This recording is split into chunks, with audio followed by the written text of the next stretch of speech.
Another huge episode of Triggered. It's going to be a great show tonight, and I'll be taking your questions live. It's back by popular demand, the Ask Me Anything. Hopefully I'm going to be heavily caffeinated enough to do this. It's been kind of a long week, but obviously a lot to talk about. It's been a while since I've been able to sort of do this and get to all of your questions. A lot of changes have happened. You've really enjoyed these episodes, so I figured it was time to do another one. There's so much to get into. We'll talk about Boeing. We'll talk about what's going on in Haiti. Murdering gangs of cannibals. What could go wrong? Let's import a lot of them. It sounds like a wonderful idea. I'm not sure the Democrats have thought this through that well, but, hey, it doesn't seem like they think through much these days. So we're going to talk about the Biden crime family and so much more. So, guys, make sure you're liking, sharing, subscribing so we can continue to get this message out. We cannot do that without you guys. It is you who make this all possible. It's you. Give me the reason to do this, actually, because, God knows we're up against enough, so we're trying to make it happen. So if you guys miss an episode on here, don't forget that you can also get these things on Apple and Spotify podcasts. If you have friends that get their podcast that way, or if they're not, up here on Rumble as regularly, send them a link, subscribe, check it out, pass it along. We're the ones that are going to make this viral, so we need your help doing that. So also, for all the top headlines, be sure to check out my news app, MXM News, like minute by minute, MXM, where you can get the mainstream news without the mainstream bias. If you've been watching the world through the lens of Google for the last few years, you realize you've been lied to, or at least just had a lot of the truth absolutely hidden from you. So let's get into all of those top headlines. Let's talk about some of them because, believe it or not, flying statistically has been the safest way to travel. Every single year, millions and millions of people fly on commercial planes without a single accident. I've had years where I've done probably over 300,000 air miles. That's a lot. I probably average 200 to 250, okay? But you've been able to do this with amazing success, and it's incredible that can happen. But can we keep it going that way? The past few weeks have put into serious question just how safe things are in the friendly skies, especially when it comes to Boeing. And Boeing is one of these things. It's one of these great American companies that you perhaps, like the rest of American decline, is in just that, decline. Just yesterday, an American Airlines Boeing flight had to make an emergency landing in Los Angeles after a mechanical problem. This is the 6th incident in just over a week for Boeing. Now, Boeing isn't doing much to help instill public confidence in their planes. We just learned that the security camera footage of Boeing's work on a faulty Alaska airline doors was overwritten. That comes after a Boeing whistleblower apparently committed suicide before he was due in court for testimony. Kind of like Jeffrey Epstein, folks. Just magically, the cameras stopped working. No one happened to be there at that instance. He was on suicide watch, but that little window of a couple seconds, he magically suicided himself. It's like a Clinton suicide where the victim is found shot twice in the head by self-inflicted wounds, obviously. The whistleblower's lawyers say, "We didn't see any indication that he would take his own life." No one can believe it. And by the way, that no one should include anyone who's been watching what's going on for the last couple of years. This is all a bit shady. Finally, check out this 2014 news report about the quality of Boeing's manufacturing. None of the people working at the plant feel safe about what's going on in the planes. Workers here in Charleston are assembling the company's flagship product, the 787 Dreamliner. But this footage reveals some have little faith in the plane they build. Did you fly on one? No. You won't fly on one. Did you fly on one of these planes? No, not really. Of 15 workers asked randomly, 10 said they would not fly on the Dreamliner. I wouldn't fly on one of these planes because I see the quality going down around here. Guys, the Babylon Bee summed up the Boeing mess with this headline.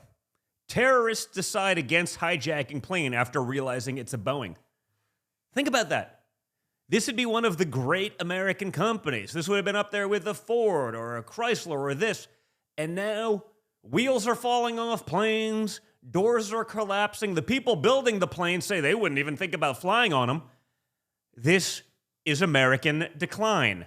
This is happening across our country. This is because of ridiculous policy, stupidity, DEI, and everything. This is what's happening to America in a broad spectrum way. Meanwhile, Haiti is completely collapsing. Haiti has never exactly been a great place. There's obviously many great Haitians. I've actually met some of them. So some of the most MAGA people in America are actually from Haiti, amazingly enough, because they understand what they left and they appreciate what they have here. But one might accurately describe Haiti itself as a shithole nation. Do you remember that whole news cycle when liberals all pretended to love Haiti? Like, remember, because Trump called it basically a shithole country during the administration, and it was accurate. You see what's going on there. But all the liberals put on there, Haiti was always a great place. It was always incredible. It's wonderful. All of Hollywood were wearing those t-shirts. Look at this photo of Conan O'Brien on the beach saying, Haiti is a paradise. And even better, here's Joan Walsh on CNN refusing to say whether she'd rather live in Norway or Haiti. Would you rather live in Norway or Haiti? I didn't actually interrupt you. I don't know. I don't know. I haven't been to either place. Why are you interrupting me? Why are you interrupting me? You can't answer that question. It's none of your business, actually. It's not a matter of where you'd rather. These people are so special. Yeah, I'm not sure. Norway, I mean, it's kind of cold, so maybe Haiti, where there are murdering gangs of cannibals now running around, okay? Just so we're clear. You see that clip, you fast forward a few years, and Haiti is now run by a guy named Barbecue. Yes. Yes, you heard that right, folks. His name is Barbecue. Now, Barbecue didn't get his nickname for his love of pulled pork sandwiches. No, he did not. No. He got his nickname because he likes burning his enemies alive. You know, the stuff that happens in non-shithole countries. Haiti is a failed state run by a violent gang. The chaos in Haiti will now mean that a new influx of migrants will come to America. Biden is reportedly planning on letting these Haitians land in Florida. But I don't, what I'm hearing, I have a source in U.S. Customs and Border Protection, very well placed, who is telling me that the orders are to have the Coast Guard follow the boats to Florida and let them land. Because of course they are. This is Joe Biden's agenda. You know? So what if you have murdering gangs of cannibals running around Haiti? Bring them to Florida. It's a red state. You know, they can murder some people there. Maybe they'll vote for the Democrat policies that somehow allowed all of this to happen. That's the mental gymnastics you'll see from the Democrats. Soon he'll be calling for refugees from Gaza as well. We know that's only a matter of time. We could probably all hold our breath for the amount of time that it'll take for him to implement those policies as well. Biden is watching the world fall apart and then invites it in to our country to take advantage of your tax dollars, of all of the things that you and your family have worked to strive for, while now they try to seek to destroy it. Speaking of third world chaos, the judge in the Fulton County Circus will likely rule tomorrow on whether to disqualify Fani Willis. The right decision is obviously clear, folks. Fani Willis lied to the court about her relationship with Nathan Wade. That's perjury. That's the kind of thing that should get any prosecutor disbarred. Now, because we do live in a banana republic clown world, who knows what happens? Maybe they'll put her on the Supreme Court.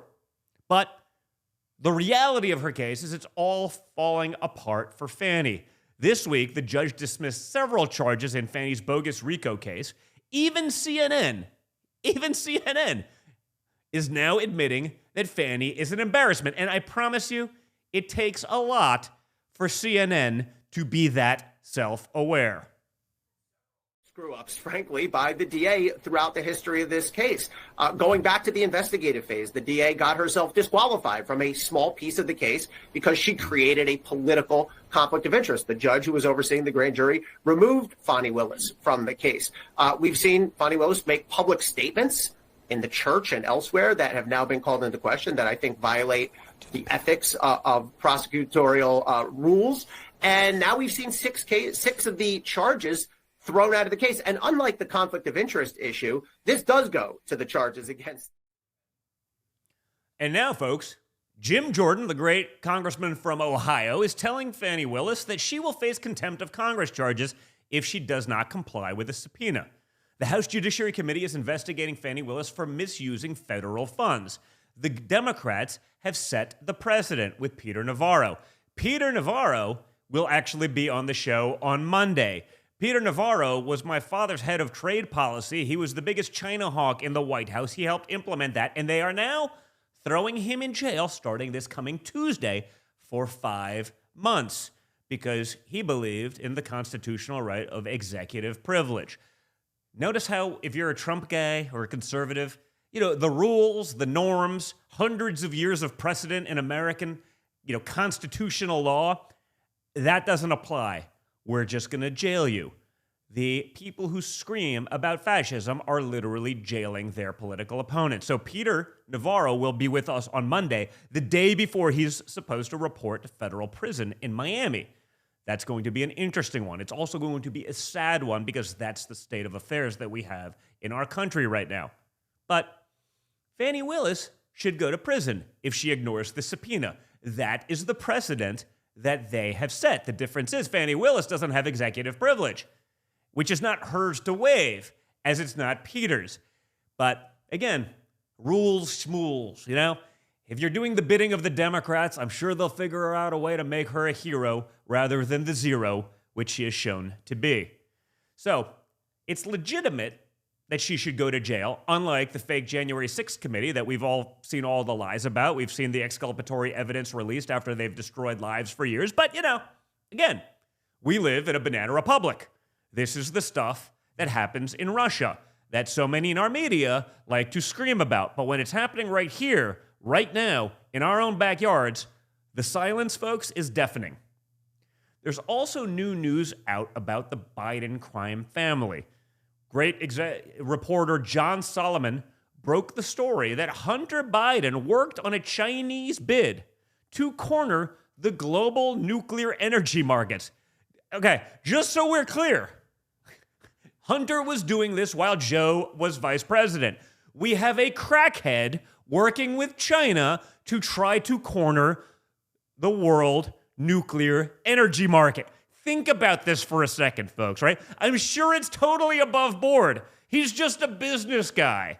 This is normal stuff. Everyone knows Hunter is a world-renowned nuclear energy expert, just like he was a world-renowned, oil and gas expert for Burisma. He didn't show up for a job, couldn't speak the language, didn't actually know anything about oil and gas, but who gives a shit? It's Democrat privilege. Liberal privilege is a hell of a drug, folks. I wrote an entire book about it. And finally, there's TikTok. Apparently, there's a lot going on here. A new report says Steve Mnuchin, who's actually my father's Treasury Secretary, is leading investor group so it goes into American hands. Now, that would be a good thing because right now, TikTok, a lot speculate, is basically a Chinese psyop. If you look at the algorithm of TikTok in China, it rewards those who are doing physics projects, as opposed to the mental midgets who dominate TikTok now, making our children either trans, stupid, or usually both. Now, look, there's definitely some skepticism on this specific legislation, okay? There always should be. Anytime the swamp seems to line up behind something, you gotta be a little bit skeptical. So I really want to hear from you guys what you think about this, because I'm definitely torn. I don't like the very clear and obvious psyop that's going on and has gone on with TikTok, where it's manipulated one way, in essence, to make our children significantly dumber. I also don't love, as an American, sort of blanket censorship of things. Those things kind of go against each other. That said, if you put it into American hands, it isn't a spy ring to, look at our children and everything they do. So in 25 years, they come back and remind them of the time they were stupid as a teenager when they're perhaps in power, in government, running a business. So there seems like there's something that can be done here, and I'm really curious to see what you guys think, and we'll get into all of that in the Q&A, and we'll dig into that. But before we get into the Q&A, a quick word from our brave sponsors. And before we get into that, like, share, subscribe. Hit the like button. I see how many of you are watching. I see the likes. They are not the same. Get them up. Hit the button. It takes literally no time, energy, or effort. So unless you're one of the trolls, hit the like button. But we also have a brand new sponsor, the Birch Gold Group. Guys, our country is literally $34 trillion in debt. Biden inflation is only making it significantly worse. And the Fed just keeps printing money. Burr goes the printer, baby. Just keep printing our way out of it. That's going to be a great, great strategy for the long term. This means your costs go up, and it means your quality of life goes down. So like I always say, I want you to be prepared.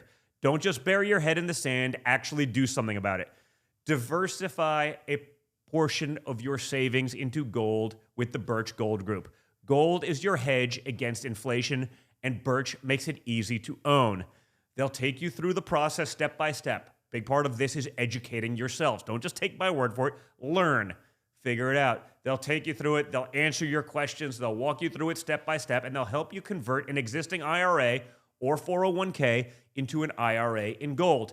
Tax and penalty free. So don't pay a penny out of pocket. So to learn more, text. Keep it simple since it's much easier. And if you guys are watching this on desktops, you can just text it while you're on your phone. Text Don Jr., D-O-N-J-R, to the number 989898. Very simple. Don Jr., 989898. Just text it to that number and get your free info kit on gold right away. Again, that's text Don Jr., D-O-N-J-R, to 989898 to learn more. Also, guys, don't forget about 1775 coffee, which is brewed to perfection, crafted with precision, and built on patriotism. 1775's coffee and its farm-to-cup process means that there is quality, authenticity, and sustainability from start to finish. All the beans are ethically and exclusively single-sourced. And guys, we talk about it all the time. Don't give your money to some woke coffee chain that hates your guts.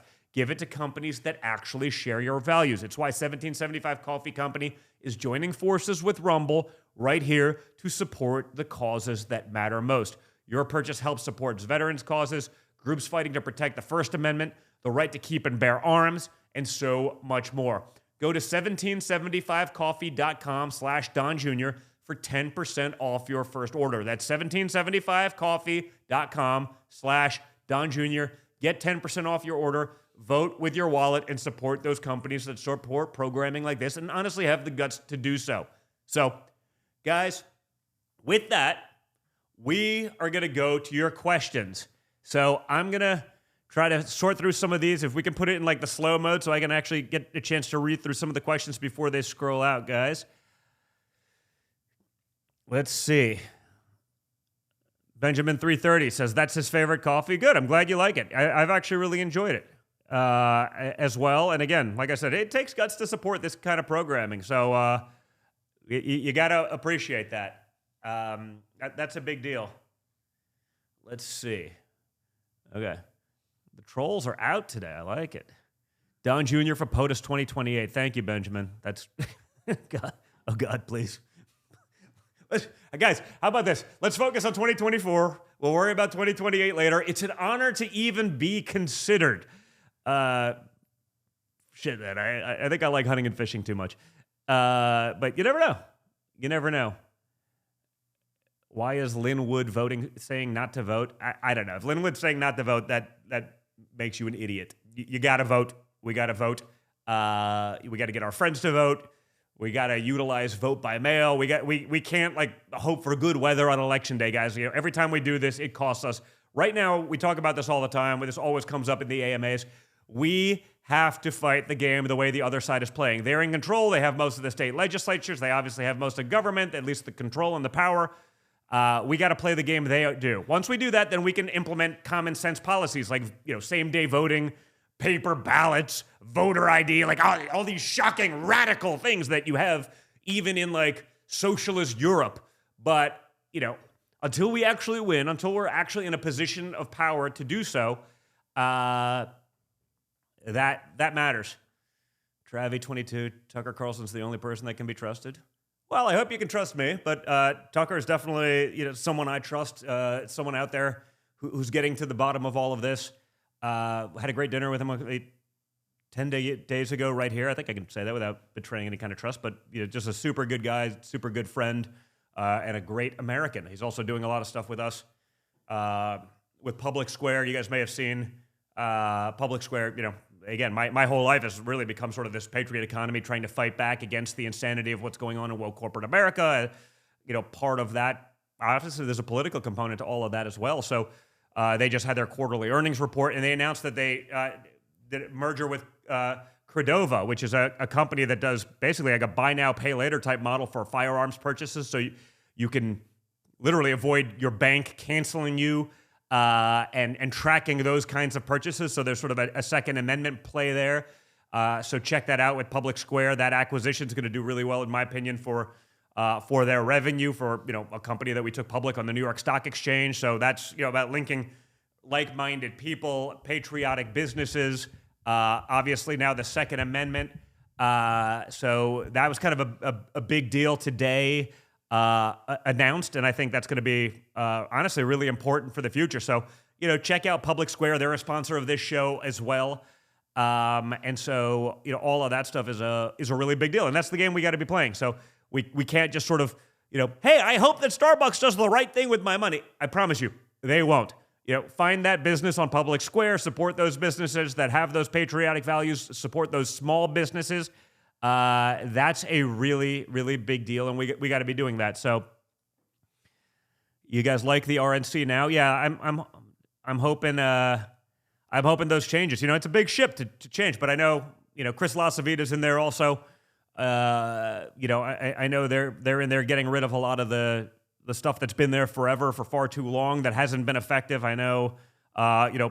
Seems like a lot of heads are rolling, and I would think that was probably greatly needed.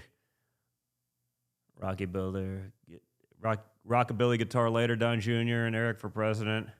Just live in different states, right? Okay. Well, Eric can move out of Florida. I'll do it when it's not with my father, so we can be from different states. I guess there's a constitutional thing. President and VP can't be from the same state. Is that not true? So we were, but I mean, that was something like we were even considering like way back in when people were like, well, is DeSantis, can he run with Trump? And everyone like intelligent people actually were saying like, you can't do it because you're from the same state. So it's not accurate, is it? Do you have a mic so they can hear you, Drew? Here, take this one. One of my producers is actually a lawyer, and so he's better at this shit than me. I just play lawyer on podcasts and TV and stuff like that, though. It's just common sense. But so it's not, you can actually be from the same state. Janet Milton, I love you, Don Jr. Thank you, Janet. Drew, go ahead. I'm going to make sure. You still looking it up? Okay. I'm just going to make sure I have the law right, but I think I do have it right. But basically, there's nothing in the Constitution that prevents candidates for president and VP from being in the same state from running together. Okay. So why this becomes a conversation is in Article 2, Section 3, there's some language that says the electors shall vote for two persons, of whom one at least shall not be an inhabitant of the same state with themselves. So what that actually means is it prohibits, we have electors. Yeah. So it prohibits an elector from casting both of his or her votes for candidates from the same state in which the elector lives. Okay. So it's something of an arcane. In theory, it could be an issue, but practically speaking, it would. You get someone have to vote one way. It actually would not be an issue. So it was basically back in when the founders were creating the Constitution. They wanted electors to look outside like their own little political orbit to sort of like By the way, it actually makes sense. You want everyone represented, right? I mean, I think part of what we're not getting with Democrats is like they're trying to represent everyone who's not actually American while forgetting about all the Americans. So that's okay. You guys got to stop with the Don Jr. for vice president thing, because or for 2028. I by the way, legitimately, it's a true honor. I appreciate it. Like, just holy shit, we got bigger things to worry about right now. Let's although I don't know, I say if I was my father's vice president, that probably makes my father fairly safe, because I imagine like there's a component of the swamp that would hate me so much more than even him, because I actually give even fewer shits in terms of like, you know, decorum and all of that. So that could be fun. Barron 2028. He'll be too young. Pokey Sticks, Don Jr., can I have your autograph? I'm sure you can sometime. It's a little hard to do it right now, but I am on the road a lot. I go into a lot of small town America and all over the place, and you know, have a publishing company, so we do book tours and all that stuff. So if you grab me at one of those places, I try to actually go out of my way. You know, I try to speak less and actually, let's call it, mingle more. And so we'll try to do that. Bradley, sorry, Don, we love you so much. Well, thank you, guys. I appreciate that, Bradley. Let's see. Voter ID. Yeah, obviously. Yeah, I mean, it's so common sense. I mean, literally, the people in like socialist Europe are like, you mean we don't understand how you don't have voter ID. I mean, don't forget, they're way left of us, amazingly enough. And like, same day, paper ballots, they can count their elections in like hours, not weeks. Shockingly, you know, they're like, how do you not have voter ID? Of course you need voter ID. Like, it's fucking ridiculous that like anyone could, with a straight face, pretend that like somehow not having it isn't ripe for fraud. I mean, how many people do we hear about, like, what was it? I think it was a Georgia elector or whatever. It was like literally went to go cast a ballot for herself last week and found out that she had already voted, but she hadn't, because someone else, I think it was Georgia, one of these sort of like southern East Coast states. And like, there was literally a person there that went to cast a ballot for herself, and she goes and found out that, oh yeah, someone basically had already voted for her in her name. I don't even know if it was for her, but like already had voted for her. Like, she had voted, but she hadn't. Of course that's going on. Like, you'd have to be an imbecile to not think that that was going on. Of course, the Democrats are imbeciles. Their lackeys in the mainstream media will say whatever it takes to make it seem like it was Georgia, right? Yeah, so Russ Hawk says it was Georgia. I knew it. Yeah, I mean, imagine that. Like, you're on the ballot. You go to vote for yourself. Ma'am, you've already voted, but I'm literally here to vote. Did I vote for myself at least? Can you tell me that? Like, you don't think that's going on all the time? You don't think that's going to be a mainstay of all the 12 million illegals let in the country? You don't think they're going to be used in certain areas just to tie up lines and create confusion? Like, where's my ballot? Oh, I didn't, you know. They're going to do anything and everything to try to screw up this election. Now, the one thing that's sort of interesting, I'm curious about what you guys think on this one, is, you know, 2020, you had a pandemic, you had this, like, you could get people to maybe think with fear that maybe there's a way that, like, imbecile Joe Biden actually won this. Like, but you look at it now, you look at the polling numbers, you look at, like, how badly can they really cheat? Like, I understand, like, I'm not naive. I understand they have no shame. I understand they have there's no decency to these people. And that includes the media and big tech doing their bidding. I get all of that. But, like, not that they care about democracy. That's just a soundbite for them, you know. And I understand we're a constitutional republic and all, but, like, you know, even the concept of democracy, they throw it around. You know, they're protecting democracy by making sure you cannot vote for the person you want to vote for, folks. I mean, they say these things with a straight face, but, like, if Joe Biden wins and he pulls off the same sort of shenanigan, like where he overperformed Barack Obama in 2008 in Philadelphia, Detroit, and Atlanta, like, sure he did, folks. Sure he did. Great. The folks of Atlanta, they love Joe Biden so much more than Barack Hussein Obama. Like, no one believes that, folks. The great folks of Milwaukee, same thing. And Pittsburgh, big fans. Joe Biden over Barack Obama, who was, you know, whether you like his politics or not, he was a guy that was out there. He's, you know, energetic and charismatic. Joe Biden hid in a basement and is borderline, you know, I'd use the R word. Someone will give me a hard time, but, like, I think it's making a comeback. So, you know what I mean when I say the R word. I get, you know, again, it's one of those words. It's sort of like gay. There was a 3-4 year period where you'd be totally canceled, destroyed if you used it. But honestly, I sort of feel like retarded, which was part of our, like, if you're my age, that was part of your vernacular for, I don't know. For me, it was like every other word out of my mouth. One of the two of those probably made up 50% of my vocabulary for like elementary and high school, about probably the vast majority of college as well. But like, it was a cancelable offense. That was the end of the world. And now, honestly, I hear people dropping it all the time now because people are sick of cancel culture. They're sick of the idiocy. So like, I just don't know how much they can do and not lose all what credibility they have left. I mean, I just don't think people would believe it. I think that would be a true shock to democracy if they're like, yeah, Joe Biden won in a landslide. The guy who's an imbecile and cannot form a sentence or walk straight.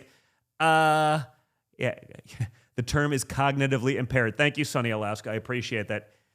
He isn't retarded. He's just delusional. No, he's retarded, folks. Come on. Let's be clear. He's not delusional. Delusional implies that, you think, much bigger. Like Joe Biden's incapable of thinking. That's not delusional. Incapable of something is not delusional. That's imbecilic. We'll use that word. But yeah, delusional is a little different. Delusional is like, I guess there's times where his speeches, the things he says, because someone else is writing them for him, like, you're doing great under Bidenomics. That's delusional. But Joe Biden himself isn't delusional. He's an imbecile. Madison Square Garden rally, Warrior 5280. I don't know. Could be fun. He's a half-wit. Yes, that's, retard means born with a low IQ. Well, I mean, so we're clear. Legitimately, like the greatest sort of, I guess it was spoken, but like one of these things is sort of like a Washington, D.C. insider thing. Like Joe Biden was legitimately known to be the dumbest man in the United States Senate for his entire 50-year tenure there. That is impressive. There are some true morons there. People who've cycled out, but he's one of these morons. I guess he's shady enough and played the game, vicious. He's sort of like a Fauci, right? He was probably a good bureaucrat. Fauci was a shitty doctor. He probably motherfucked everyone along the way that ever got in his way. He probably took out a lot of guys that could have done a lot of good in the field of medicine just because they didn't bend a knee to his stupidity or his moronics, but like he wielded a lot of power. He was never a good doctor. He was better at being a bureaucrat. That's probably like Joe Biden. Like he was never smart, never really knew the Constitution, but he played the game. He was from a state that he could manipulate pretty well. He didn't know the difference. He'd, pretend to be a man of the people, and like he played that game quite well. But Joe Biden was legitimately known as the dumbest man in the United States Senate for half a century. And by the way, if you look at him now versus then, like he's significantly dumber today. Just watch a Joe Biden speech from 10 years, even 10 years ago. It's like, how are they the same? They're like, where's the stutter all of a sudden, folks? Like, this guy's not with it. But hey, guess what? At 3 o'clock in the morning, if the world's going to shit, he's the guy you got to call. So sleep tight. If you didn't have anxiety already, you do now. Congratulations. Let's see. All right. Let's see. Yeah, he's been on the wrong side of every foreign policy decision for the last few years. Somebody said that about him. Yeah, you know who that somebody was? That was Obama's, was that Obama's Secretary of Defense? Who was that? He wrote. Yeah, it was Gates. Robert Gates said that. It was it was one of the big people in Obama's cabinet. It was like literally, Joe Biden's an idiot. He wrote it in his book. This isn't an Obama guy saying it. It's not me or a Trump guy. This was Robert Gates saying it, who was, I wrote about this in my book, Liberal Privilege, actually, yeah. He was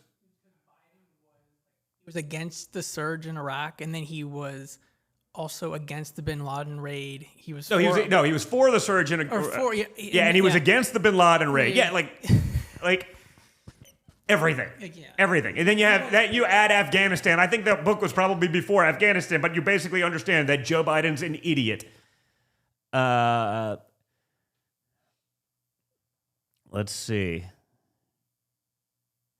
86-year-old, and you say mentally, physically capable. Who's that? Well, I don't think he's 86. I think he's 80, but or pushing 80. But that's the difference. So I know guys that are 80 that are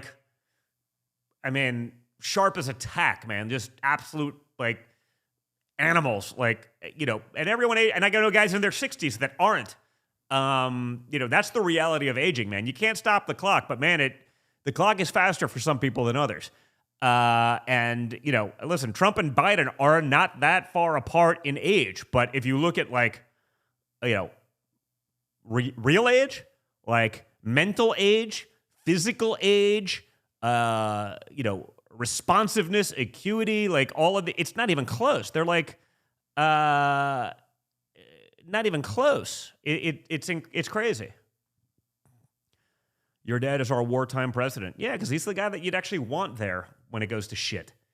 He's the guy you want picking up the phone at 3 o'clock in the morning because he's probably up. Maybe tweeting, but he's up. And he'll be capable of making a competent decision, unlike what we got right now. Do I have a boat? Yes, I have a boat. We live here, on the water down in Florida, so we get to get out and go fishing and all that stuff. And it's a good life. I like this a lot better than the People's Republic of New York. Let's see. Yeah, don't underestimate Joe's ability to fuck things up. That was Obama.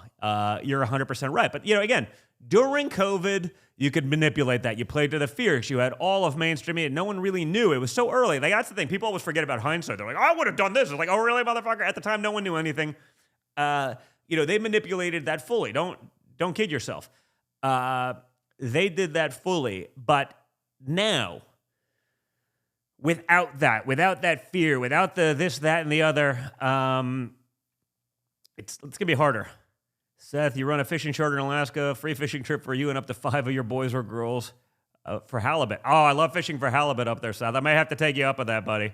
I really appreciate it. I mean, that's, Alaska, that's sort of my I'm actually wearing since this is the Ask Me Anything, I went formal, I'm actually wearing my Field Ethos shirt. That's my sort of, outdoor company. We have a, high-end sort of print magazine, online email newsletter, talking hunting, fishing, witty, unapologetic, basically me, but, talking, hunting, fishing, adventure lifestyle, spearfishing, free diving, cool watches, that kind of stuff. So if you're looking for sort of, honestly, it'd be like sort of an adventurous like GQ before GQ went like gay and woke.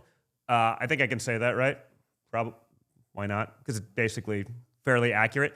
So yeah, if you haven't checked it out, go to fieldethos.com, sign up for the newsletter. I think you'll like it. The magazine's really good. Cool stuff. Even the outdoor world, like I'm big in that stuff, and like, I own an outfit up in the Yukon. Like they pretty big in that world, and it's like even the outdoor magazines got so like apologetic. It's okay. Like you can like hunting, you can like shooting. It's not, it doesn't have to just be about self-defense. You can actually enjoy something. I know these days the left wants to suck the fun and suck the life out of just about everything, but like you don't have to. You can actually still like things, and it's okay. So yeah, if you haven't checked out Field Ethos, it's another one of the sort of little businesses started trying to just attack at the infrastructure of the establishment stuff. People are asking about Club for Growth and their donation. I don't know if Club for Growth has done anything yet this cycle as it relates to Trump or whatever. I guess they work with Jeff Yaz, and that's, I guess, an American who owns a part of like either ByteDance, which is the parent company of TikTok and stuff like that. So again, I don't know if that actually is what's going on with that just now, but again, I'm against censorship, but I'm also against like actively trying to turn our children trans. So like, there's probably a happy medium in there. I don't know exactly what that is. And, I think when people were like talking about my father's comments the other day, it was sort of like, yeah, like Zuckerberg spent $400 million last cycle to try to like help manipulate and or steal an election. Like, I don't know. They push the same, trans crap down your throat day in and day out. If you're like me and you post political stuff, you're censored to shit if it's conservative. I'll put a post, I get 1,000 likes. I used to get 500,000. Like, it's absolutely insane. So like, again, this is not, I'm not on TikTok. I won't like, I guess I don't ever like seeding the battlefields. Like, I guess if I were on TikTok, I'd have it on a separate phone that literally just like stays in a safe only to be used for TikTok, because I wouldn't want them having all of my other information. or listening to my other conversations or whatever it may be. But like, you know, there's probably a way to do that, right? But, you know, but again, I'm not into like the censorship stuff. So you could, you know, I guess I'm self-censoring. I wouldn't want my kids on it. But like, I don't know that I want them on Instagram either. I don't know that that's any better. You know, I don't know that Facebook, you know, the meta companies are any better. I don't know that Snapchat is any better. I think these things are all entirely left-wing controlled. I think there's a huge psyop component to all of these things where they're pushing their thing. But guess what, folks? Like, you know who else is guilty of that? Google. Like probably the greatest offender of, you know, the manipulation of our minds and information and all of that. So, you know, I don't know. There's not an easy answer within the realm of like still actually believing in, you know, the basic tenets of conservatism. It's kind of complicated, but I saw that question pop up a couple times, probably from the same person, but you know, I think I answered it as best I could. So we'll see if you could have some American control where, you know, foreign companies don't have your children's metadata for generations to come to be used and weaponized against them, like they will definitely do if it was, you know, China owned. Yeah, the Travi22. Chinese Communist Party runs TikTok. I'm pretty sure I said that. So that's what I, you know, but, you know, if it was controlled by an American parent company that you could control that data that doesn't go back, whatever it may be, maybe there's a way to do it. I don't know. It's not easy. I don't think, like I said, I don't know that the American companies are any better. Like I see the stuff that they censor. I'm sure all of you guys have been in Facebook jail or, you know, Twitter 1.0 jail and maybe even Twitter 2.0 jail. And, you know, the reality is tech is controlled by a bunch of leftists. Even if, you know, if Zuckerberg became ultra MAGA tonight, I don't think it would actually change all that much because you've got 100,000 employees that are, you know, diehard Bolsheviks. They're never going to allow anything much to change. So we'll see. Joel, select one. Do you miss New York City? Not even a little bit. Honestly, like, my standard of living down here is so much better. Now, it's different, right? I've figured out different way to sort of make a living. I'm not, you know, it's not like a 9-to-5 office job anymore. I probably work a lot more overall hours, but it's like doing this or whatever it may be.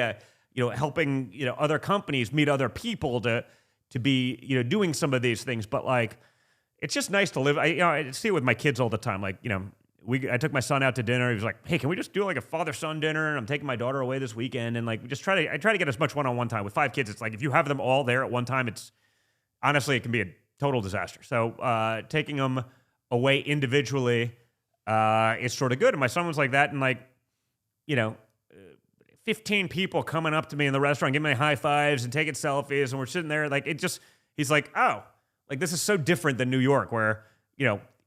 By the way, you had plenty of people that still loved us in New York, but they're like, you know, hiding their thumbs up like under their jacket so that not to be seen by, you know, the elites, most of whom are morons, but are the elites nonetheless. And so, you know, Florida's just different for me. And again, I'm an outdoorsy guy. I live near the water. Like I can be fishing in a few minutes. I can, you know, I had shooting right up the road. You know, bought a farm with my brother, so we got, you know, 1,000 acres to go do man shit and woman shit, just so as we don't get in trouble. There are plenty of women doing man shit, but you know what I mean. And so, yeah, no, it's great. Jeanette 57. Do I bow hunt? Yes, I do. I love bow hunting. Used to do a lot more of it up north when I was younger, and now, like I said, I own an outfitter in the Yukon. Like in Canada, like I know so many people in that industry. Sort of, I get invited to some of these cool hunts all over the world. Literally, I mean, I spend like, you know, a couple weeks in the summer in like Mongolia chasing sheep and shit like that. So it's like I used to do so much more bow hunting when I didn't have access to all of that. And honestly, frankly, I miss some of that because it was just fun and simple. And I love the work that goes into, like, you know, putting up tree stands before the season and doing the scouting and that kind of stuff. So. I love my bow hunting. I mean, my son, my middle son Spencer, my youngest son Spencer. He he's sort of getting into it, and he really wants to, start doing that. So I'm getting him set up. Joe Ellen, recurve or compound? I actually shoot both. When I left New York, my local club, my hunting club there, I was both the compound and recurve club champion. So I can actually shoot a recurve quite well for a guy that's not competing all the time. But yeah, obviously the recurve takes a lot more time to master. Good compound these days. I mean, honestly, you can get someone shooting a bow well. If they can shoot a rifle, you can get them to shoot a bow well 20 minutes. It's sort of amazing actually what you can do. Now hunting is different, right? You got to learn how to hunt. That's not the same. Even if something's close, it doesn't mean it's just over. You got to understand body language of the animals and stuff like that. So hunting and shooting a bow are different, but like everyone, if you want to get into a cool sport, get a bow.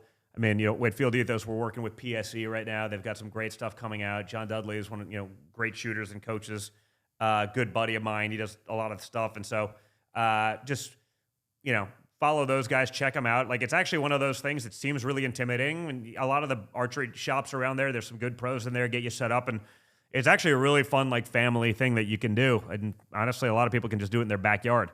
So I'd recommend checking that out. Don, you met me at CHS headquarters as the only person who got a picture. I was banned from my children's school because of my Trump stickers on my truck. With Spencer Vance 308. Wow. Well, I'm sorry that you were banned, but again, that's sort of why we do this, right? We keep fighting because we have to. We got to be able to push back on this insanity. The world is truly an insane place. Yeah, you can't enjoy shooting in Canada, so please adopt me and save me. Dude, what the fuck is going on in Canada, man? That place has gotten insane. You see the stuff that's coming out of it, like, every day. They're banning this. They want to jail people for, like, life for, like, offensive, misgendering, and it's lunacy, man. Did I ever bow hunt with Nugent? I've traveled a lot with Ted. We have not yet bow hunted together, but that is, honestly, it's a bucket list thing, and I say I'm going to do it every year, and he invites me either to Michigan or his place in Texas, and, like, I just have to do it, man. He's just such a great guy. Like, that's a guy you just want to share, a campfire. You just want to share a campfire with. Sorry, my back's driving me crazy. So, Philger, did I ever go on Joe Rogan? I've met Joe briefly. We have a lot of good friends. We used to text back and forth. When I did my first book, when I did Triggered, we were going back and forth quite a bit. Because, again, like the guy, John Dudley, who I mentioned, Cam Haynes, like, obviously Dana White. Like, these are buddies of mine that were like, oh, yeah, dude, you got to go on Joe. You'd be great. Like, and I think they were pitching Joe, and Joe was like, we were sort of talking about, setting up a date and a time, and then just sort of went silent and really hadn't heard back. So, I assume, even the guy that's sort of against, and pushes back against cancel culture, I guess probably didn't want to deal with the added bullshit of what would happen of having me on. But, like, a lot of the guys that are regulars on that show are literally buddies of mine. And they're like, no, dude, you'd love Don. And maybe that's the problem. I think, I get it. Like, his crew isn't necessarily my crew. And I think while he's come a long way, I don't think he's a conservative, but, like, I think he's come a long way in terms of common sense. And I think he's, a huge net positive for just dialogue in our country right now. I think that's a really big deal. But I think he, probably didn't want to deal with the bullshit, whether that was, at the time, whether that's, I don't remember exactly. I guess it was around the time of Triggered, so it was a couple of years ago when that conversation was going on. But I think he's probably concerned that he'd like me because a lot of his friends like me, and we're friends. And so, I think sometimes it's harder to be more objective. It's harder to do that. And I think, the half of his audience that's going to be more on the, the left side is going to be like, he's a Nazi. You had on a Nazi. The usual bullshit. I could see someone like that just being like, I don't want to deal with the headache. So, I get it. I don't hold it against him. Like, I saw him at UFC. What the hell UFC was that? Was it? Yeah, I guess we spoke a little while at UFC in New York when I went up there. And I was up there with my father, 2-3 months ago. So, like I said, super good guy. I was there with Tucker. We were bullshitting together. Me, Joe, and Tucker, everything, like, again, a lot of mutual friends. So, I don't think there's a thing. I think he just probably doesn't want to deal with the bullshit that will come, contrived or otherwise, because a lot of it would be contrived, right? From the left. Vericor 5909. What do you think of Mike Johnson? That's interesting. So I sat across. I had a fundraiser last week for my father in Washington, D.C. It was actually a really sort of amazing guest list. I could find the picture, but it's basically, the Republicans in Congress. It was like, 40 senators showed up and like 150 House people, like, pretty. And we had a dinner afterwards, and it was, J.D. Vance and a couple of the senators and, John Barrasso, a couple of the people that have sort of been like up for, Mitch's role, top sort of Republicans. And, I understand some of the people that showed up at the fundraiser definitely were probably not fans of me, but they're coming anyway. But the dinner afterwards sort of broke it down into a much smaller group of like 25, 30 people. Tom Cotton and, a bunch of senators and a couple of congressmen and soon-to-be congressmen or soon-to-be, senators. And it was a great conversation. And I was seated right across from Mike Johnson. I was, and initially, just a great dude, first and foremost. Like, I really like the guy. Actually very smart, very sharp. Listen, I think he's in a shitty position in the sense that, like, like a one-person majority, and who was it that just resigned? Like, I guess you had a two-person majority, and so you're not dealing with a lot, right? I don't expect them to get a lot done legislatively or otherwise. But at first I was definitely, when it came, I was definitely skeptical. People were like, hey, he's got $5,000 in his bank account. I'm like, that's good. I don't want my guys to be like, but I also want people to have functions sort of in the world in a way that's like, okay, you're going up against Chuck Schumer. You're going up against Mitch McConnell, who's working with Chuck Schumer. Like, I want to make sure someone's not getting rolled. So the guy is very smart, he's very capable. That doesn't mean you're not going to get rolled in Washington, D.C., right? But like, I was more concerned because I didn't know that he had the acuity. You got to have the stomach and the balls to fight sort of a certain way. And I was talking about that with the Ukraine funding. I'm like, honestly, I don't think anyone on the Republican side is going to hold it against you if you just blow this shit up over Ukraine, because I don't think anyone gives a shit anymore. Like, I understand that's not popular and whatever, and you're going to take some heat, and that takes some guts. But like, the conversation was actually a really good one. And again, I don't want to sort of betray any confidences, but like, I sat across the table from a guy for a dinner, and was like, oh man, like a true constitutionalist. He gets it. He knows it. Felt like he knew it verse by verse. Like, so definitely a more impressive individual that I'd seen. And again, I do this sort of pretty heavily, and I'd never really even met him before that. He's one of my good friends and business partners. Is a Louisiana business guy, and like spoke very highly of him. He's his congressman. He was, I think, one of his top donors and everything like that. So he always said really good things. But I was like, okay, well, now I'm watching him play, and I'm saying, shit, we're getting rolled. And I was like, I didn't know. But now, in the end, and after having done that, doesn't mean we won't get rolled. We're up against evil, and he doesn't have a lot to work with a one-person majority after the Ken Buck thing. But yeah, definitely much more impressive than I thought. We just, we got to let him know what we want, and that we're okay with him taking a stance that won't be popular in the swamp. That's sort of the difference. Let's see. Don, is it going to be Kristi Noem, Tulsi, or Vivek? I don't know, guys. You're gonna have to wait. I assure you, you'll know it, sooner or later. But that is one of those. I don't think it's me. I don't think it's for me to tell. Maybe I'll get my father to announce on here, just to drive everyone crazy. But you'll know basically as soon as I know. Maybe the second I find out, and it's okay to sort of we'll do a whole breakdown on it. I'm sure we'll be able to get that individual on the show. I may know some people. I don't call in a lot of favors, but we'll have them in studio. Yeah, that'd be cool. Just break it, or just go live. Whenever they're going to make the announcement. I'm sure half of it will leak before that, but that could be fun. Pick Jason Aldean for VP and play small town at a rally. Listen, you could do worse. Jason lives up the road here some of the year, and so I think towards the end of March we're supposed to go fishing. So hopefully the weather's good. We've had this crazy weather front this year. It's like an El Nino cycle. It's like every 10 years, and it's just been blowing 30 miles an hour and brutal. So it's actually been hard to get out there. Okay, supermassive black hole. You've asked that question 1,000 times. I literally answered it for 4 minutes, so you can stop, because now it's just getting annoying. I literally answered that specific question, and yet you keep just cutting and pasting it. So it's not helpful. You can stop. You'd like to see Laura for an AMA? We could do that. Let's get some stuff in there. I'd have some of the other guys in as well. You could have Michael Watley, who's the chair. We could do something with him. I spent a lot of time with him in North Carolina because that's sort of the state that he ran before.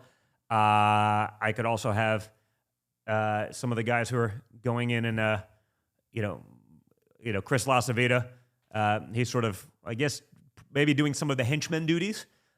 He's the guy that's probably going in there and, let's say, fucking shit up and getting rid of some of the old, tired, haggard people at the RNC who haven't done shit for far too long. I hope they don't get rid of good people. I don't know who it is. I'm honestly not involved. I couldn't care less to be involved. Enough people know the data of that, and they can get in there, and that'll be great. So. But yeah, LaCivita is going to blow shit up in there, get rid of a lot of the scum. Again, that does not mean that everyone that gets let go is, I don't know, I have no idea. So that doesn't mean that there's not good people that, don't get caught in the wayside on this. So I hope not, or I hope we figure out a way to repurpose them if they are good. Because, the RNC is sort of a specific beast, and we got to figure out how to get that ship going in the right channel again. So,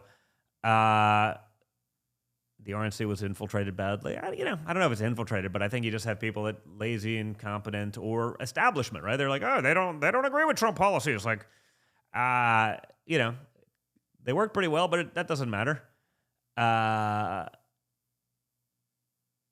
Let's see.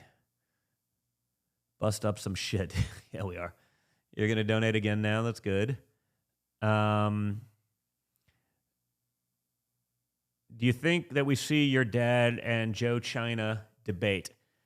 No. I mean, I don't. I think it'd be political malpractice to allow Joe Biden on a debate stage. It's political malpractice to give Joe Biden a microphone and a teleprompter. It's political malpractice to let Joe Biden literally walk on a stage unaccompanied. It's insane. I don't think, unless they just have it out for him, we're just like, fuck it, we'll have 4 more years of Trump and just let's just call it a day. But these communists, they don't fight that way.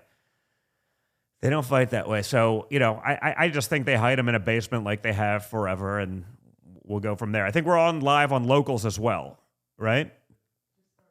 Okay. What horrible timing Tuesday for Locals to go glitchy. Made it look like there was only one person. Yeah, that was a weird one. I don't know what happened on that one, but that was unusual because I was like, there's one person here. That seems kind of odd. Let's see. Ultra MAGA America First Patriot Alpha Master 007. Thank you. You should fight Hunter Biden at UFC 300. Call Dana. Hey, dude, I'll do a lot for charity. We'll have some fun. You've heard Trump's doing well in the Bronx. I saw that one video. I think, what was it, Newsmax or OAN, one of them. And it was like, I think so. Listen, I don't want to be naive. I understand every time it's like, listen, our policies are really good. No one gives a shit. It doesn't fucking matter. Even last time, we did so much with opportunity zones and HSBUs, or HBSUs. It doesn't fucking matter. What matters, though, now is that the economy is so bad. People do feel it. That now there's almost I'm not going to believe the pastor or the union guy or the this that's been on the Democrat payroll for decades. I'm just not believing it anymore because I see it with my own eyes in my community each and every day. It's harder to live in Joe Biden's America. It's harder to get by. It's significantly more expensive. I get much less bang for my buck. And that's the kind of stuff that can perhaps wake people up. And you see that a little bit. You saw that with the Snoop Dogg coming around hey, I got nothing but love for Trump. I'm like, well, in 2017, you did a drive-by video, simulating assassinating Trump. So I'm glad it's changing. It should change. There was no reason for it at the time other than you're going to get some free PR. They're going to have you on CNN as a great hero. Your publicist and your record label will love every second of it. But now you understand that there's a dichotomy between that and the actual will of the people. And the people are doing it, and guys like that are smart guys. Snoop's a smart guy. He understands his people, and he understands that they're suffering. So now he's got nothing but love for Trump, and I welcome that back. But, again, I don't want to be the guy that's naive about it, but I see it a lot. I see it certainly with the men. Hopefully African-American women come too, because, I'm waiting for Mama Bear to wake up in this one because, like, what's happening to their kids in America and what's going to happen now with illegal immigration and all that stuff, like, that beast's got to get waken up soon, I would hope. But, like, again, it takes a long time, man. Old habits die hard. It's not easy.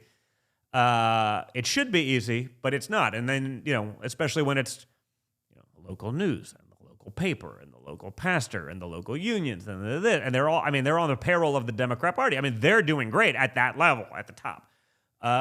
Everyone else is doing shitty. So I don't know. It's hard. Let's see. Even my Dem family members have had it. Food, rent, insurance, illegals, etc. Maria 36. Yeah, like that. That's the reality. Like it's, I guess I was glad. It's the economy, stupid. Like, it should be other things. Like we had great policies. We held China at bay. We did opportunity zones for the inner cities. You did, various funding for people to help them.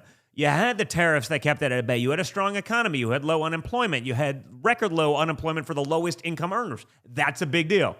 Doesn't matter. Joe Biden, I promise you, I'm going to do more. I'm going to give you more free shit. And he's doing that. They're buying away. They're letting you guys pay for some, kid with 15, underwater basket, weaving degrees, etc. Some union plumber is paying for that kid's 15 degrees that are absolutely worthless and would never pay for themselves. Don't you using sentence enhancements? Fucking A. Thanks. Sorry. Having some fun today. It's chill. It's just an AMA. I'll probably get myself in trouble for it, but if you've been watching this show long enough, you'll realize I don't give a shit. Let's see. When will your dad pick VP? I guess they make it official really at the convention. I'd probably pick it before that, but I know last time around in 2016, it was really like pretty close, like within, 2 weeks or something like that of the convention. He may, I think you have an idea. I think, I don't think it's going to be a surprise to anyone, but it's a short list that a lot of people probably know. But that won't happen for probably a couple more months. Fanny is falling. Let's hope she takes the rest of the crooked DAs with her. I agree. She seems to be the dumbest of the crooked DAs. They're all pretty bad, but again, there's certain areas you can get away with much, much more, as we've witnessed in New York and elsewhere. So, let's see what happens. You hope it collapses tomorrow and no reassignment to a different DA. It should, but honestly, guys, I don't look at the world through rose-colored glasses anymore. Unfortunately, I've taken a very strong, give me the sort of the worst-case scenario. Murphy's Law seems to apply to us 100% of the time. So, it's a different thing. Should you be pushing home ownership given runaway mortgage rates? I don't know. Was I pushing home ownership? I don't think. Listen, I would rather do that, find a way to own a home rather than allow BlackRock to buy all of the homes in our country, put you on a rental program that seems really good now until they have control of the overall market, and then they jack up rents and make it impossible for anyone to ever own. So, I don't know. I think if you can own your home, I think that's good. I think you got to weigh your individual investments, right? For some people, it makes sense. For some, it won't. Right now, I wish you had, locked in at 2% interest rates rather than the insanity that's going on, but not everyone did. Not everyone could. That's certainly harder now.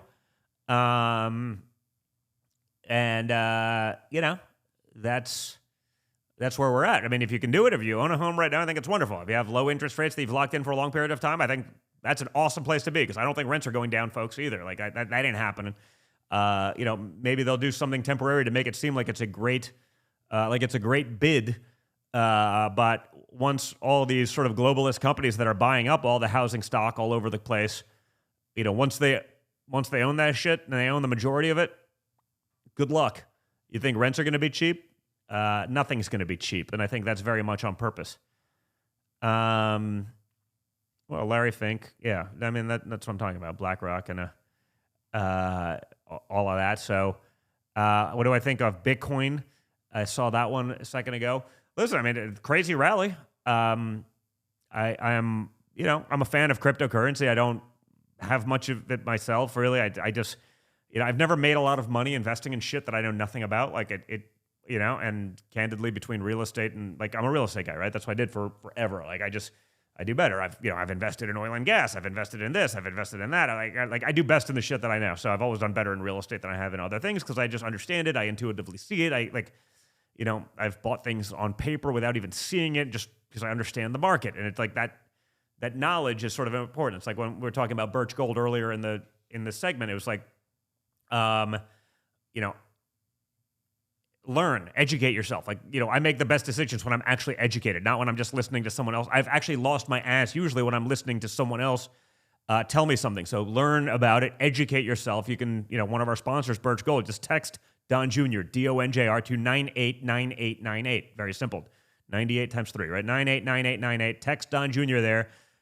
Get the information that they're there. Educate yourself. Hedge against this insanity, against the inflation, and support one of our sponsors. But like I said, I've rarely done well. I did well once. I invested in the group that bought Blackwater, just like sight unseen. And literally my due diligence was like, oh, so you're going to kill bad guys? Like, sweet. Like I can get by that. So I did. And it was like a 10 banger. But like usually when I invest in a business I own almost nothing about, I lose my ass. So that's it. Junior, you're like your dad, not politically correct. Fuck him. Thank you. Oh, never mind. Okay. Donnie over here, you're a precious metals fan. Good. You bought 2 income properties. That's scrolled out of there. Hold on. Bought 2 income properties in 2018, moving away from the market. Or hold on to something. If you're moving out of it, it's like, if I ever moved into a smaller home than this, man, right now, I think I'd rent this because by the time you sell something and you're paying even cap gains and, you pay, brokers in and out and you're this and transfer taxes and mortgage recording taxes and all the shit that you get. It's like, honestly, I don't know. I could just rent it and do that. Now, again, if you have the ability to transfer one into the other, I think that it's a lot. It's much easier, obviously, if, you're dealing with low interest rates. At 7% interest rates, that's a lot more penal. I literally don't know that I could afford to live in my home that I live in right now if I had 7% interest rate. It would change the dynamic greatly. So I'm lucky I got in early enough, but it would create a headache and a problem. Let's see. Who do I think is going to take McCarthy's place? Honestly, I don't know enough about the race over there. That's obviously California, whatever it is, that ag area just north of LA. What the hell? Bakersfield, yeah. I don't know enough about the individual guys involved. So, again, I'm not 100% sure. But I mean, I think he'll stay conservative. It's a question of, is there a rhino? Is it a MAGA guy? I actually legitimately don't know. So I'd give you advice if I had it, but on that one I don't. I've been busy trying to. Don't forget for you guys. What do we got next week on Tuesday? Ohio. If you're in Ohio, vote for Bernie Moreno. Some of these big PACs have put in Dolan, literally, Liz Cheney. He'd be left of Liz Cheney. Sending a lot of money his way. Millions of dollars to try to do this. I think that'd be a disaster. We don't need another Mitt Romney in the Senate. So vote for Bernie Moreno in Ohio. You're still in early voting, I think, so you can do that right away. But if you're in Ohio, vote for Bernie Moreno for Senate, not the other rhinos. And please make sure to go and actually vote. There's a big difference there. This is actually a striking difference. So don't forget about that one. You need a Trump rally in Albany, New York. That could be fun. Maybe go a little bit closer to the Catskills so I can at least go to my cabin afterwards or something like that. Albany's still pretty far. But who's your favorite historical political figure not named Dad? Ooh. I think you got to go with Teddy Roosevelt, just for me. Just most of it's the outdoor shit, much more than the politics, but also kind of a badass. I mean, if you're giving a speech and someone shoots you and you keep going, that's, I don't know. You get some cool points from the Trumps on that one. You have many friends in Florida that can't afford their rent. Yeah, dude, it's gone fucking crazy. Honestly, I couldn't, even interest rates aside, the house I live in now in Florida, if I were trying to buy it now, it'd be 2.5x what I paid. I wouldn't be able to even be in it. So even if you were still at like 2-3% interest rates, like I would not be able to do it. So that is a problem. I'm trying to scroll down here a little bit as well. Let me. So yeah, it's a problem. Actually, I look at some like shitty one bedrooms in the area where we live, and it's like $3,500 a month. I'm like, what the fuck? Honestly, it's funny. So I had this conversation with my ex-wife actually yesterday. We're sitting there with our kids, so like at my house, they're playing. It's spring break and all that craziness. I rescued a bunny rabbit that got hit by like a weed whacker. That's a story for later. Bunny did not make it, but we got it all stitched up and probably spent far too much money on surgeries. Actually, no, they were actually really cool. To get people at like Furry Friends, this local sort of animal rescue shelter thing that Kim does a lot of work with, and I try to help out with.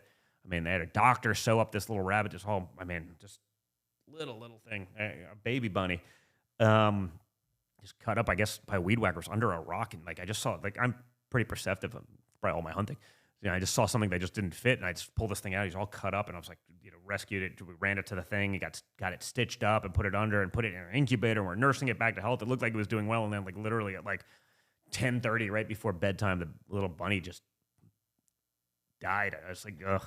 So we tried our hardest, but my little man he struggled with that one, and then I struggled watching him struggle. So even I can be human, folks. Despite what they've tried to do to us and break it all out of us, it was terrible. But I like right before this happened, I was having that conversation with my ex-wife, and it's like, we do pretty well. But I have 5 kids, and she's like, what are our kids going to do? Like, how if they have a regular job, how can they even afford their own place? And like, I mean, if we're having that conversation, it's pretty scary. We have a daughter that's 16, like she'll be out on her own, and like smart kid, straight A student, great golfer, but man, just rent.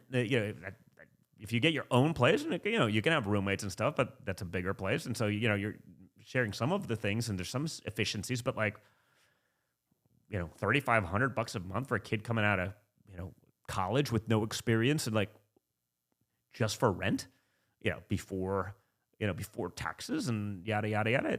It's brutal, man. They are doing this, and they're not making it any cheaper, right? The inflationary side of things, as it relates to real estate, is really crazy, right? Like, it's good if you own real estate, the inflation side of things, right? But it's not if you need to get into it. So you're sort of getting a double whammy between inflation and obviously interest rates. You notice DJT cussing in speeches and me cussing less. Interesting.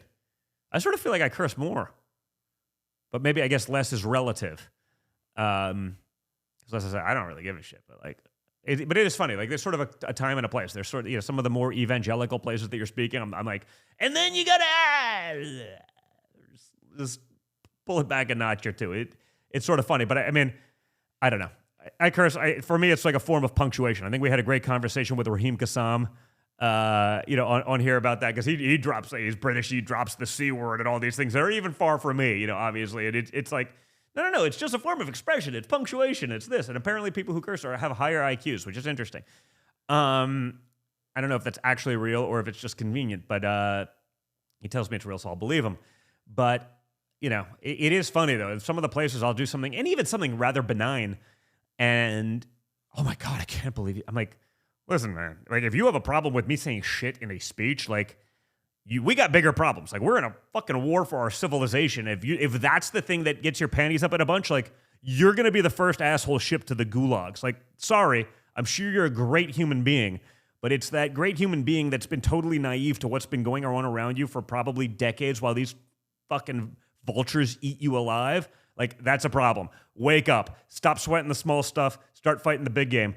So, I'm sure that pisses off a lot of people, and there's some great Americans out there that, will not be happy with that. And see, the first question, how many Trumps in the family are Christian? Like, I don't know, I guess we're all born Christian. Ivanka converted to Judaism because she married a guy that was Jewish, and she's got faith, but like, we're all Christian.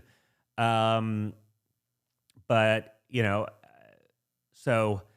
that's the reality. Like, and again, I understand that's not going to win me a popularity contest, at an evangelical event, but it's so true, man. Like, if that's the shit you're worrying about, like, you've been missing the big picture, and we got to start playing the big picture game because the other side is definitely playing that game. They're laughing as we worry about like, oh, he said a name. Oh no, it's so terrible. Like, it's a clown show, man. We can't win like that. Let's see.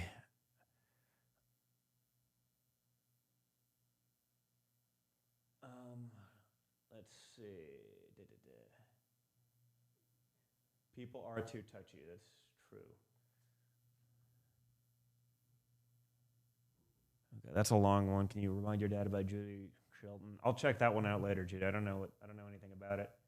It means a return to the gold reserve dollar. Well, that would be nice because right now we're just as the saying goes, bird goes the printer because there's nothing actually that needs to back it up. And honestly, even some of the stuff out there is just so manipulated and derivatized that I don't know what's backing any of it. Your dad should sue Cheney. Yeah, well, all those lies from the J6 bullshit that's coming out right now. But yeah, like I said, for Monday's show is going to be interesting. We got Peter Navarro on there. Peter, as you know, did my father's trade policy. He was the big China hawk in the White House. Didn't comply with the January 6th subpoena because of executive privilege, like a thing in the Constitution. They said, doesn't matter. You can't do it even if there's 150 years of precedent, even if it was done numerous times. Here's the examples, yada, yada. We can't do it. It's on appeal, but they're going to make him start serving his jail sentence anyway, even though it hasn't been played all the way out because that's the banana republic we live in. So he's got a new book out, and we're going to be talking about that, but we're going to obviously talk about this. I mean, this is a guy that was a high-level official in the Trump administration, a guy that did great things, that held China to task, and he's supposed to report to jail the next day on Tuesday for 5 months. That's how insane this is. So you guys are definitely going to want to watch Monday's show, and we'll get into all of that with him.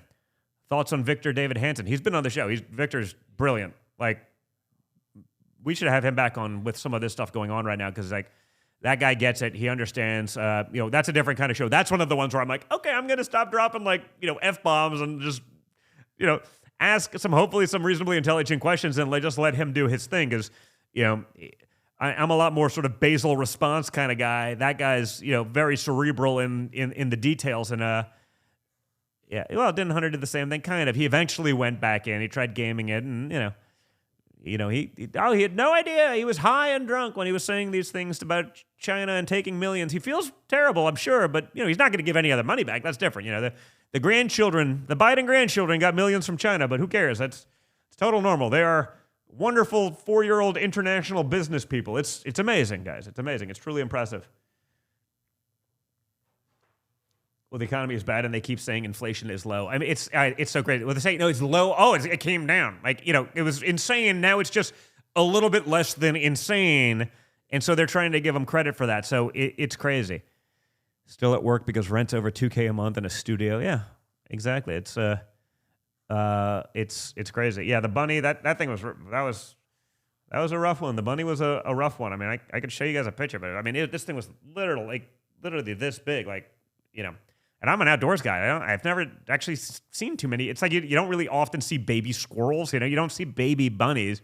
They just sort of end up being bunnies, right? And they probably stay hidden so much. But yeah, so I had to catch this thing, and it was hopping 1 foot because it was all cut out. I think it must have got hit with a weed whacker. Someone doing their lawn under a rock didn't even notice it. Whatever. I just saw the little ears sticking out, and I was like, "What's going on?"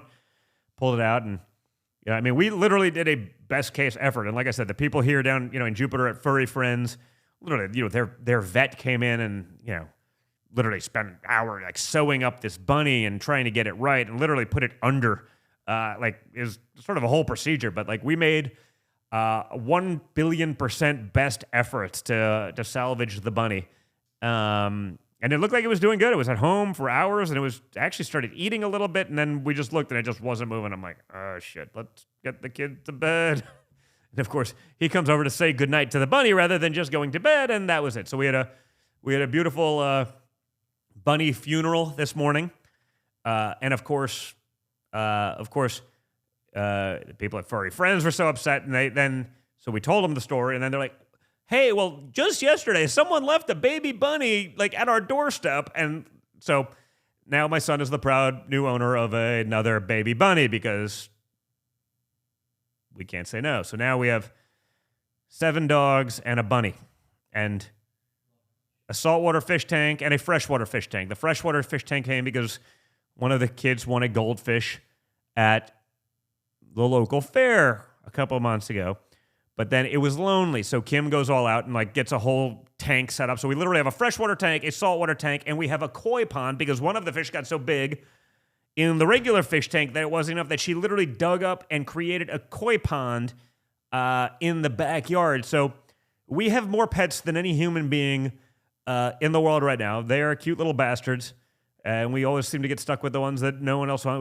We have, Olive, who I call Tripod because literally Olive was born without a kneecap, and so just sort of runs around dragging a leg, and cute little bastard, probably toughest little dog we have, actually. But like, yes, we've become the repository for 3-legged animals. It's awesome. Koi ponds are awesome to have. Yeah, it's pretty cool. I'd go out there, just sit out there, watch the sunset outdoors, and like, rabbits don't do great with stress. That's probably right.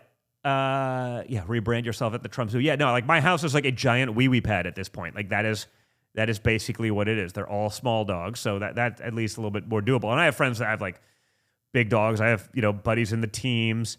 A real dad cries with the child. I may or may not have shed a couple of tears. I will not admit that here. I would not want to ruin my reputation as being a fucking asshole by admitting that I was capable of that. So I will not do so. I don't want to ruin my reputation and have any of you think that I'm a decent human being. But yeah, so it's funny. We have all these teams guys, and obviously, those guys are all super MAGA and everything like that. And some of them run like the dog programs, and actually one of them was over at the house today. One of the dogs let's just say, goes down in the caves and takes care of business in Afghanistan and on other battlefields around the world. And they're like, hey man, we have a dog fully trained up for you. And I'm like, yeah, that dog would eat these other dogs for breakfast. And I used to have field trial labs when I was younger, and I used to hunt waterfowl a lot more and do that.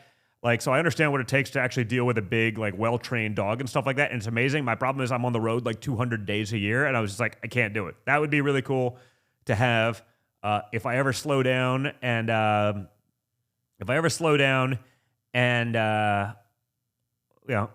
home more often. I'll definitely get the big dog because they are man's best friend, 100% right. But yeah, I can't do it right now. But that said, we have 7 little dogs in our house, so it's I'm still dealing with this, and it's sort of funny that they're so good with me and they love me. I guess I would say I'm the leader of the wolf pack. It's pretty aggressive. It's maybe the gayest wolf pack ever, but it's a wolf pack nonetheless. Palm sniffing dog is a must. Yeah, these days if you live in my house, I guess a bomb sniffing or a dog would probably be good with given the sort of unknown envelopes of white powdery substance that seem to explode in my face more often than not. Rabbits will use a litter box. Didn't know that till yours did. That's interesting because we got enough problems with accidents from little dogs, and Don Jr. is fucking great. Thank you. Appreciate that. Please adopt me into your family. You love animals, probably smaller than your dogs. I don't take up much space. Okay. Thanks, Princess Parabellum. Sure. Hey, Kim. We got a live chat fan. We're just moving into the house. So let's see. Do I have a dog sled team in the Yukon? I don't. I'm more of an Iron Horse kind of guy. For that, just give me the snowmobile. A little bit easier, a lot lower maintenance. Kim loves the Menagerie as much. Yeah, no, Kim has she's the reason we every time I come home, I'm walked by the office. I'm like, is that another dog? Because that's not one of the other dogs. Are we? And it's no. We're just holding it temporarily till we find it a place. And then 6 months later, I'm like, so that temporary dog's still right there, isn't it? And then I become buddies. I get attached, and that's how she wins the long game. Will I run for office? Maybe. I don't know. You got to want the day job too. Right now, I'm not sure I want it. But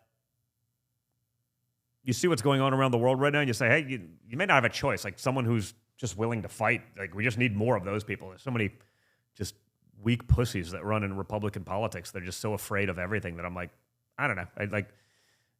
Every once in a while you need to go scorched earth. So let's see what happens. But maybe one day, not at the moment.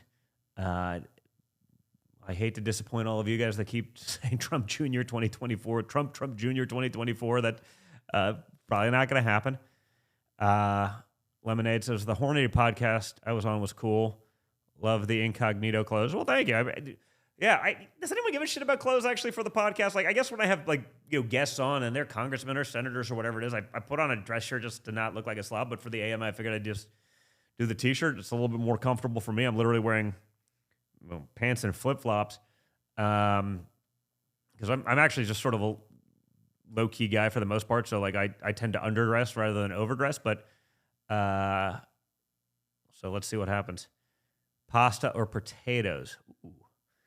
Listen, I got a little combination. I mean, I love like pasta because you can do more with pasta, frankly. But I love potatoes as a side dish. I'm Eastern European. We eat a lot of potatoes. So I'm a big fan of both. But honestly, these days, my old ass I eat too much carbs. It's I look at carbs, I get fat. So I gotta.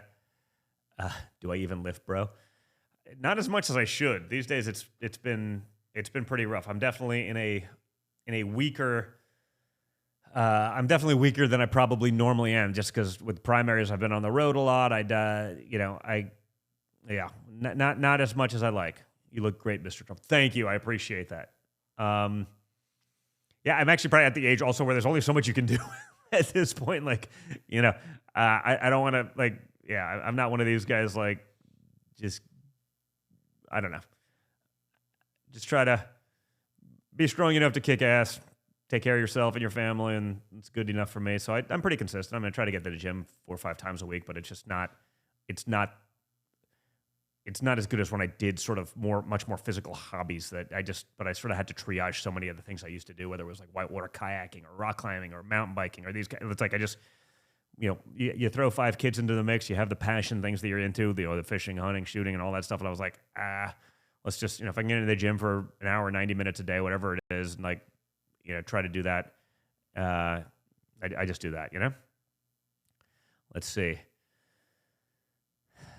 Favorite dish Kim cooks. So Kim's actually a really good cook, but does not do it very often. During COVID, she cooked a lot, and she's actually really good at it. And these days, we make reservations. It's easier. Where we live, they have really good food, and so we'll cook occasionally. I like to cook. I grew up sort of cooking. I'm pretty good. I don't do it nearly enough either. But she does a really good chicken scarpiello, that kind of stuff. So we'll do that. I gotta do it more because I actually enjoy doing it. But it's also one of those things by the time I realize I want to do it, it's late in the day and I don't want to go shopping and yada yada yada. So the conversation with Tulsi was interesting. Can a tiger change its stripes? Yeah, listen. She's an impressive woman without question. It's one of those. Obviously, you can change your mind. Hey, guess what? I've changed my mind on plenty of things, or I've been more vocal about them, or I've called it out. I also understand sort of the political necessity of certain opinions. If you're from Hawaii and you're going to be in government, you're going to be a Democrat if you're going to get anywhere, and yada, yada, yada. So, yeah, I thought it was an interesting conversation. If you guys didn't see that one, that was the conversation we had on Monday. I thought it was pretty good. Tony AFV, do you eat venison? Yeah, I eat a lot of venison. I hunt a lot, like I said. So I eat a lot. Do I eat organic food? Not really, no. I mean, I don't go crazy on the whole. By the way, there's no question that they're putting all sorts of shit in our foods. I'm just not going to change my life around that. When I have people you can't drink bottled water and you can't drink tap water and you can't. I'm I'm not creating a solar still to have a cup of water. I'm not going to take it seriously. I'm sure there's stuff in there that matters and changes. But so I don't get crazy about it. But I do eat quite a bit of venison. I have a whole, freezer full. I hunt 2 elk this year, a couple of whitetail, quite a bit of waterfowl. So we have plenty around, and some of the places I go, I just know guys that do great processing and this kind of stuff. So it's you get all sorts of different stuff, and I make a great venison meat sauce, and so yeah, I try to eat quite a bit of venison, not too much. Like I don't eat like a lot of venison steaks because, frankly, I'd rather eat a ribeye. But I do eat quite a bit of venison, whether it's stews or like pasta sauces and that kind of stuff, or like hot venison sausage. Mickey just mentioned, that kind of stuff. Like there's a couple good processors that I know that just do a great job with it, and it's like the summer sausages and just snacks kind of food and all of that. Have you ever hunted with Ted Nugent? That I answered that earlier. I haven't. He's a friend. He's a good friend. I mean, he's toured with me in politics, and he's literally played live guitar opening for my speeches and stuff like that. Just a great American. We talk about it all the time. I haven't done it. I got to do it because that's one of those. Not that Ted's not young, but excuse me. But it's just one of those. I don't want to wake up one day and be like, that was a bucket list item I could have so easily done, and I guess just got fucking lazy. So I got to make that happen soon. Let's see. Bambi chili. Well, listen. Do I have any single American friends? Please set you up. I don't know. Send pictures. We got to be careful here. I got to get myself in trouble. I have some, I have some single friends. I'm in my mid 40s, right? So, some of my friends are going through, it's kind of that, yes, first, sometimes second wave of divorce. So there's probably a couple running around. Can I ask Kim to adopt you? Sure. Does your father ever cough? I don't know. I think I've seen him cough. Not often. I guess he's pretty good at sort of not doing it when he's speaking. But glad you found the podcast on Rumble. Bongino to start your day, Don Jr. to end the day. Yeah, and I'm walking with Rumble. I'm probably going to add a third show in because right now I'm just Mondays and Thursdays. So remember that. Put the alerts on. Because again, it's not like Bongino's every day, so sort of, hey, at X time you got to tune in. For me, since I'm only twice a week, so subscribe or whatever it is, so you can get the alerts when we're going live, so you don't miss these things. And that way we can cover it all. So let's see.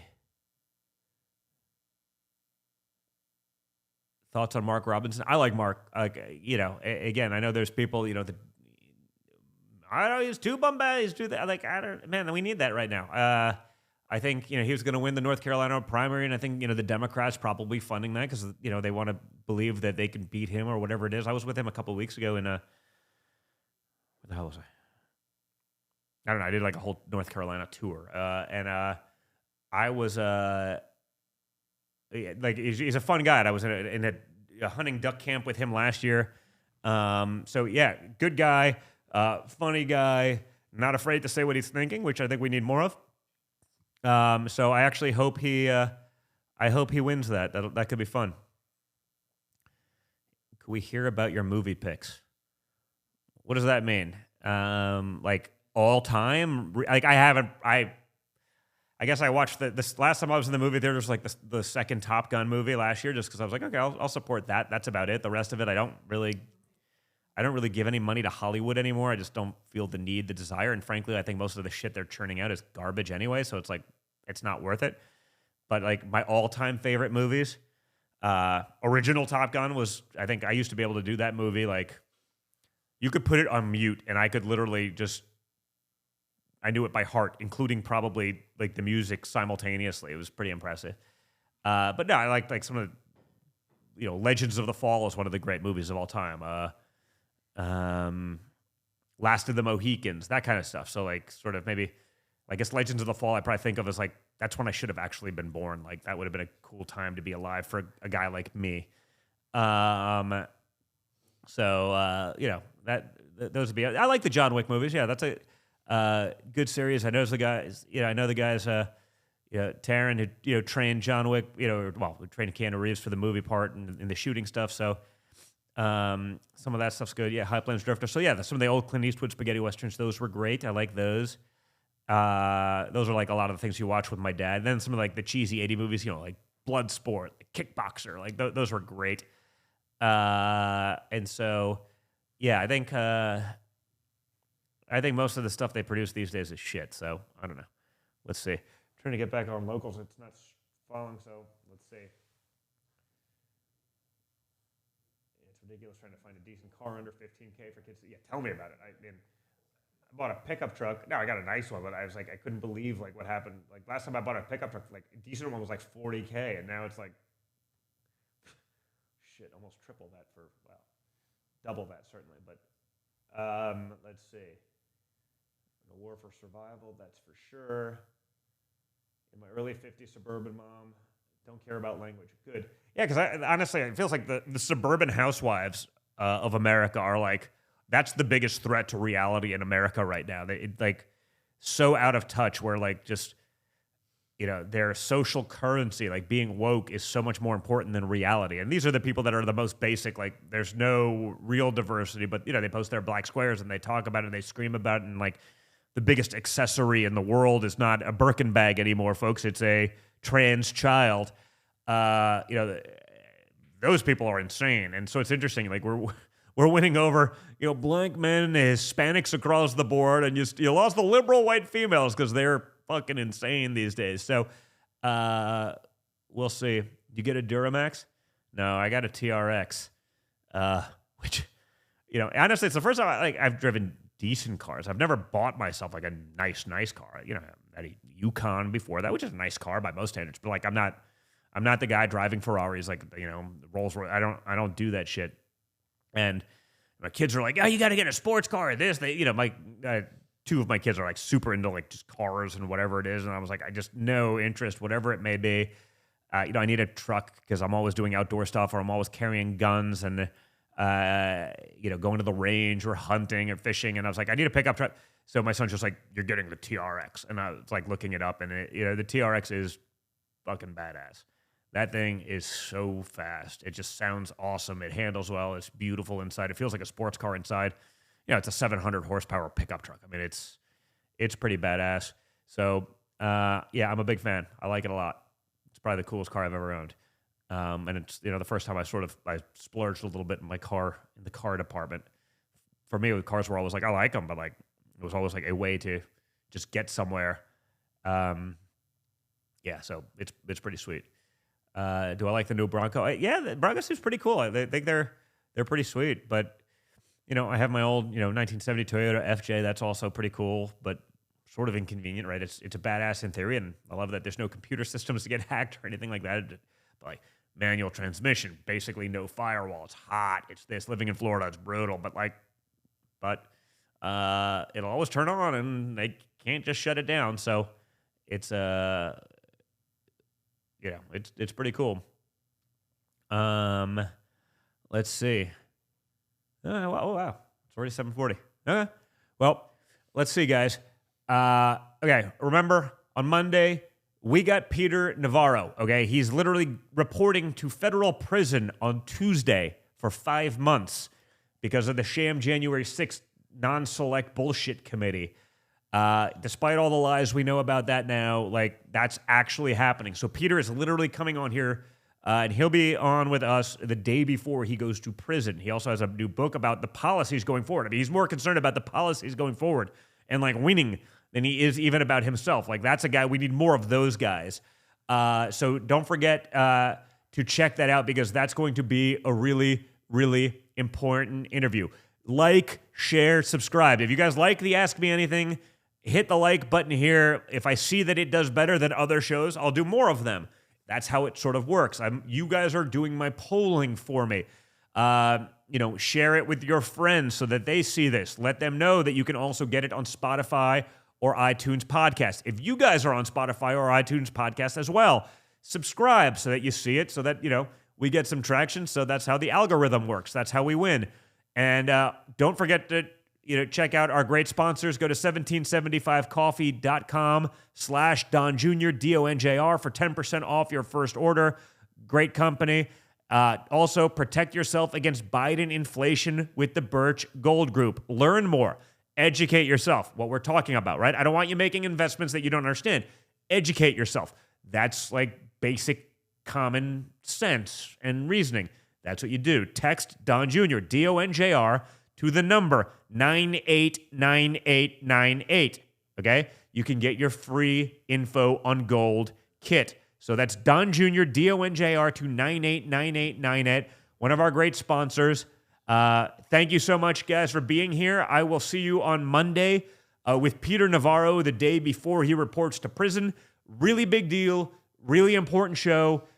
Share it, make sure you're watching that one because what's going on in our country right now is disgusting, and that may be one of the